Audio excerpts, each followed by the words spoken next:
1975년 5월 4일에 태어난 라시는 어린 시절 부모님의 이혼으로 어머니와 함께 캘리포니아주 머데스토 지역으로 이사하게 됩니다. 라시는 어린 시절부터 굉장히 활발했으며 중학교 진학 후 치어리더로 입단하기도 했었죠. 이후 라시는 대학에 진학했고 1994년 친구의 소개로 스캇을 만나게 됩니다. 스캇은 라시보다 3살 연상이었으며 그의 부모님은 둘 다 사업가였습니다. 스캇의 아버지는 골프를 좋아해서 그가 어렸을 때부터 골프장에 데려다니곤 했었죠. 스캇은 아버지의 영향으로 골프에 재능을 보였고 그가 14살 때 아버지를 이길 수 있었습니다. 고등학교에 들어간 스캇은 골프 선수가 되었고 그래서 그는 한때 프로골프 선수가 되는 것이 꿈이었습니다. 그러나 대학교 때 스캇은 동료들과 문제를 일으켜 팀에서 쫓겨났고 결국 다른 대학으로 편입해야 했습니다. 두 사람이 처음 만났을 때 라시는 스캇을 보고 첫눈에 반하고 맙니다. 집에 돌아온 라시는 어머니에게 오늘 멋진 남자를 만났고 그와 결혼할 것이라고 말했었죠. 라시와 스캇의 첫 데이트는 배를 타고 바다 낚시를 즐기는 것이었습니다. 캄캄한 밤, 달은 밝았고 로맨틱한 분위기 속에서 두 사람은 곧 자신들의 사랑을 확인하였죠. 그렇게 두 사람은 라시가 대학을 졸업한 직후 결혼까지 하게 됩니다. 이때 스캇의 아버지는 부부에게 술집을 차리게 도와주었고 시작은 조금 힘들었지만 나중에 술집은 점점 번창하기 시작했고 주말에는 손님이 가득 찰 정도였습니다. 2000년 무렵 라시는 아이를 가질 계획을 세우게 됩니다. 라시는 자신의 어머니와 매우 가까운 사이였고 아이를 낳으면 어머니가 많이 도와줄 수 있다고 생각했죠. 그래서 부부는 술집을 정리하고 라시의 고향인 머데스토에 집을 구입한 후 그곳에 자리를 잡게 됩니다. 스캇은 대학 시절 농업무역을 전공했었고 그래서 그는 자신의 전공을 살려 비료회사에 취직하게 되었죠. 그리고 2001년 상반기 라시는 임신을 하게 됩니다. 이때 라시는 미래에 대한 설렘으로 가득 차 있었죠. 2002년 12월 24일 스캇은 바다에서 낚시를 하기 위해 아침 일찍 집을 나섰고 그가 오후에 집에 돌아왔을 때 뭔가 이상함을 느꼈습니다. 라시는 매일 아침 개와 함께 산책을 나가곤 했었죠. 그러나 스캇이 돌아왔을 때 집에 있어야 하는 리트리버가 앞마당에서 목줄에 묶여 있었고 아내의 모습이 보이지 않았습니다. 스캇이 아내를 찾지 못하자 오후 5시 15분경 장모님에게 전화를 걸었고 이후 라시의 양아버지가 경찰에 신고를 하게 된 것이었죠. 경찰이 스캇의 집에 도착했고 라시의 열쇠와 지갑 등이 발견되었습니다. 그 물품들은 침실 옷장에 있던 가방에 넣어져 있었습니다. 그 외에 부부의 집은 모든 것이 평범해 보였습니다. 임신 8개월 된 임산부가 도대체 어디로 사라진 것일까요? 동이 트자마자 경찰은 부대를 편성해 수색을 이어나갔습니다. 이웃 주민들이 합류하고 자원봉사자들이 합류하면서 수색에 참여한 인원은 이틀 만에 1000명에 육박했었죠. 처음에 현상금은 25,000달러에서 결국 50만 달러로 늘어나게 됩니다. 이 사건을 담당한 수사관은 임신 8개월 된 임산부가 아무 말도 하지 않고 가출할 가능성은 극히 희박할 것으로 판단했고 사고의 가능성에 무게를 두고 수사를 이어갔습니다. 경찰은 스캇에게 그날 행방에 대해 묻기 시작했습니다. 그러자 스캇은 얼마 전 배를 샀고 아침 9시 30분경 낚시를 하러 집을 나섰다고 말했죠. 그가 집을 나설 때 라시는 바닥을 닦고 있었고 나중에 쿠키를 굽고 개를 산책시킬 계획이었다고 말했습니다. 이웃은 그날 아침 길을 배회하는 부부의 개를 보고 집으로 데려갔었고 약 30분 후 다른 이웃이 개를 발견하고 다시 집으로 돌려보냈었습니다. 두 이웃 사람들 모두 개줄의 한쪽 끝이 더러워진 것을 보았었습니다. 이것은 이미 개가 주인과 한동안 헤어졌다는 것을 의미하는 것이었죠. 스캇이 오후에 도착했을 때 아내의 차는 집에 있었지만 아내는 보이지 않았습니다. 그는 아내를 기다렸지만 돌아오지 않았다는 것이었습니다. 그런데 스캇의 태도가 수사관의 눈에 매우 의심스러웠습니다. 임신한 아내가 사라졌는데 그는 매우 침착했고 심지어 약간 무관심해 보였습니다. 그리고 스캇은 오전 내내 낚시를 하며 고기 한 마리도 낚지 못했었습니다. 또한 가장 이해가 안 되는 부분은 크리스마스 이브에 임신한 아내를 두고 혼자 낚시를 갔다는 점이었죠. 수사관은 스캇에게 왜 아내를 데려가지 않았냐고 물었고, 그는 아내가 뱃멀미가 심해 데려가지 않았다고 말했습니다. 그런데 라시는 실종 전날 동생이 근무하는 미용실에 들렀고, 그때 라시는 내일 계획이 골프를 치는 것이라고 알렸었습니다. 여기에 대해 스캇은 너무 추워서 낚시를 간 것이라고 답했죠. 이 말을 들은 수사관은 스캇의 주장에 불신으로 가득 차게 됩니다. 상식적으로 골프를 치는 것이 더 추울까요? 아니면 바다에서 낚시를 하는 것이 더 추울까요? 또한 그날 스캇은 자신이 집을 나섰을 때 아내가 바닥을 닦고 있었다고 말했었습니다. 그런데 바로 전날 청소부 아주머니가 오셔서 청소한 상태였습니다. 굳이 다음 날 아침 임산부가 바닥을 한 번 더 닦아야 했을까요? 그리고 스캇은 그날 집에 도착 후 빨래를 하고 샤워를 했었습니다. 그가 빨래를 한 이유는 아내가 생선 냄새를 싫어하기 때문이라고 답했습니다.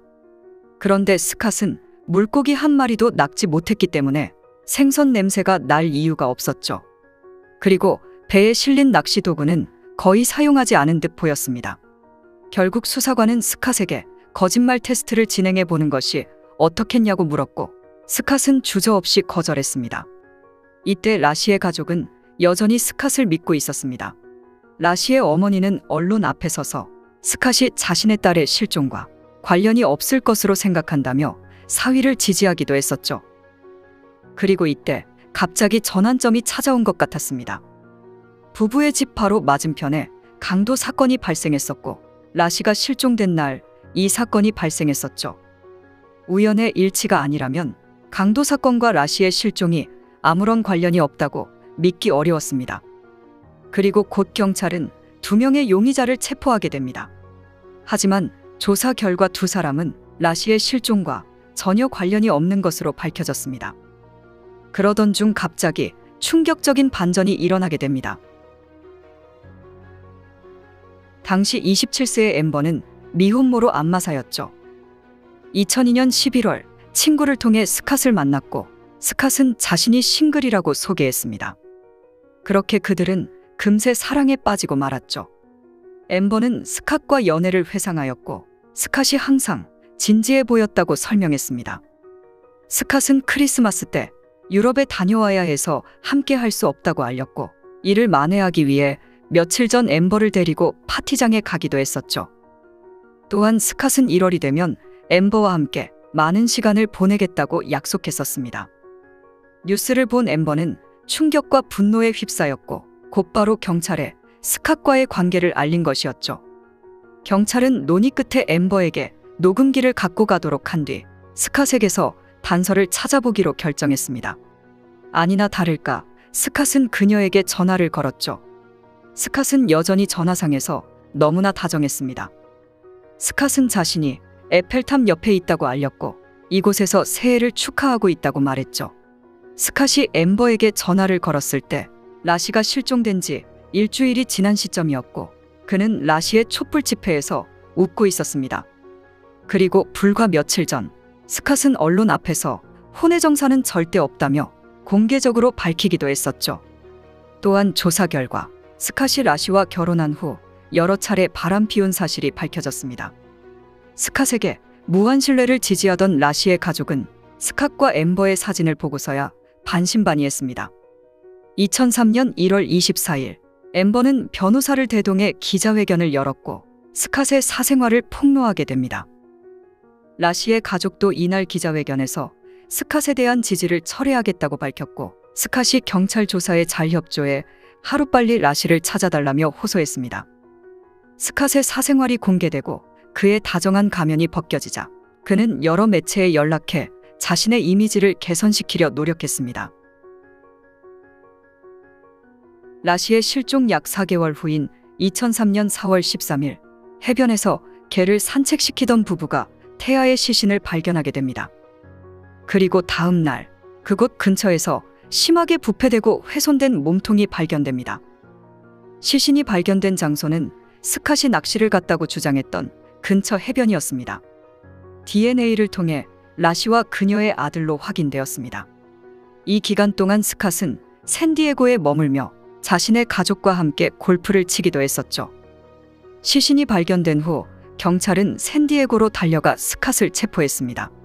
체포 당시 스캇은 금발로 염색하고 동생의 운전면허증과 현금 $15,000를 소지하고 있었고 심지어 비아그라까지 챙겨 다녔습니다.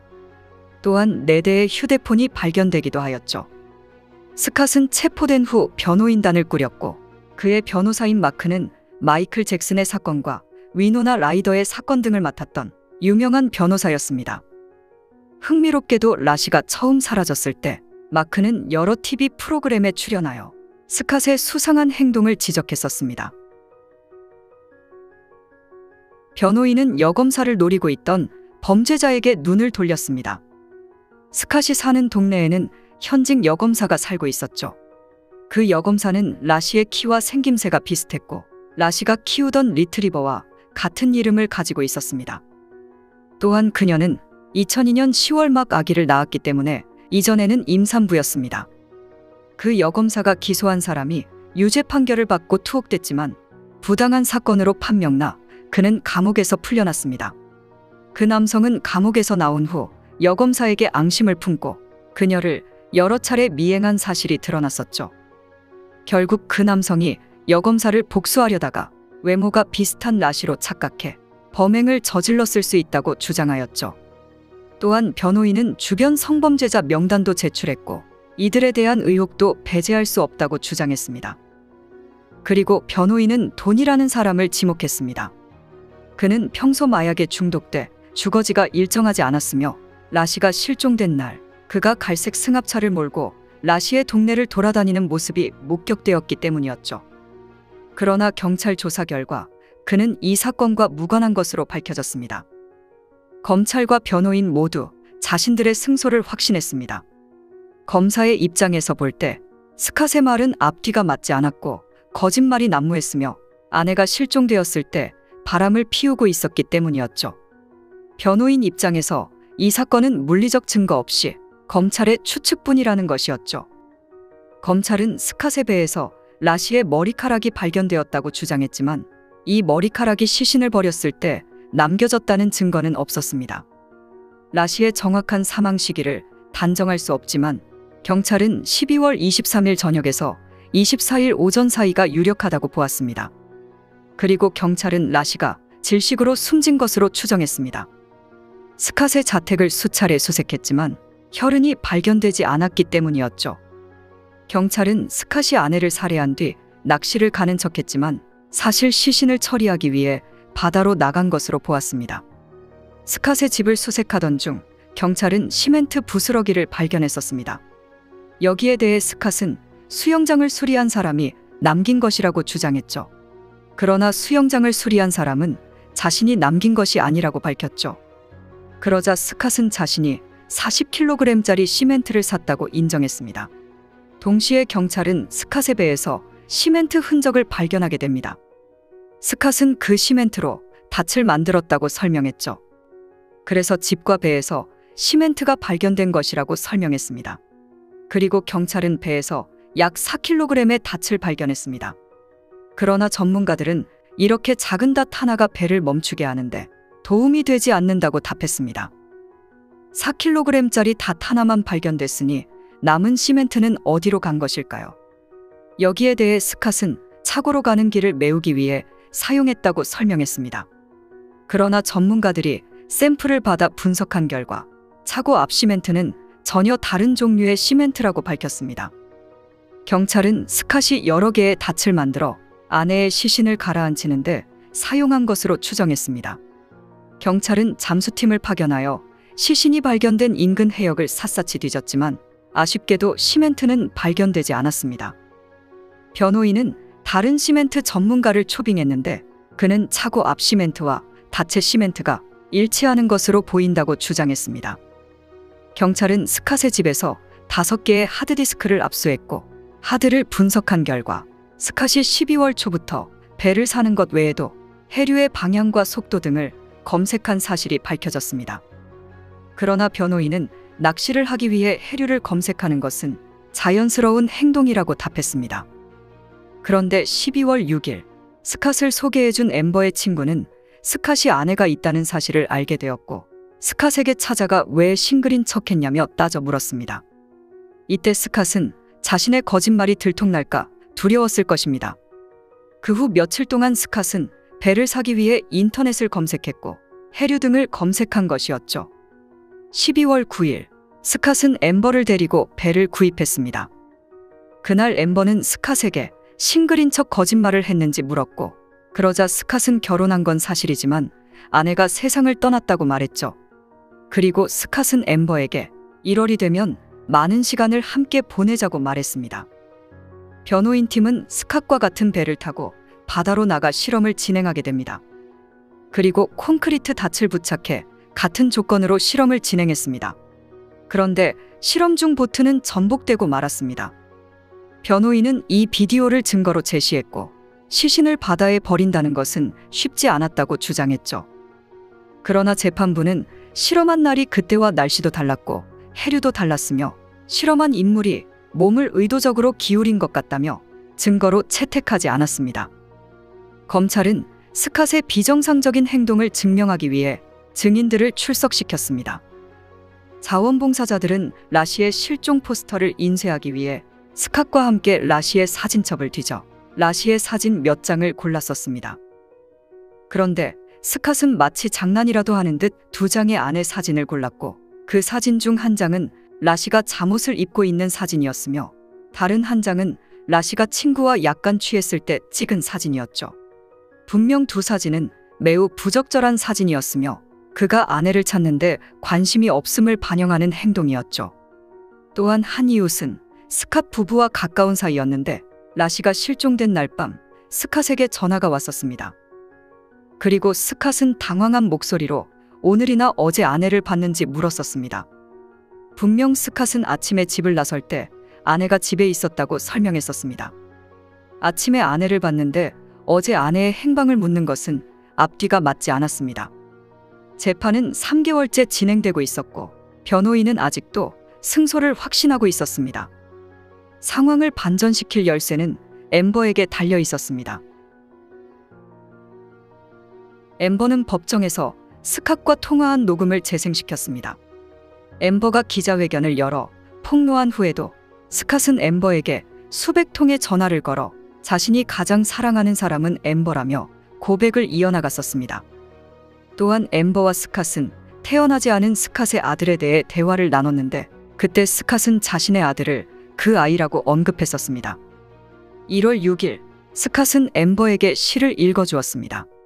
그 시에는 내 두 손이 너의 허리를 감고 있어 라는 문장이 있었는데 앰버는 무슨 뜻인지 모르겠다며 자세히 설명해 달라고 말했었죠. 그리고 스캇은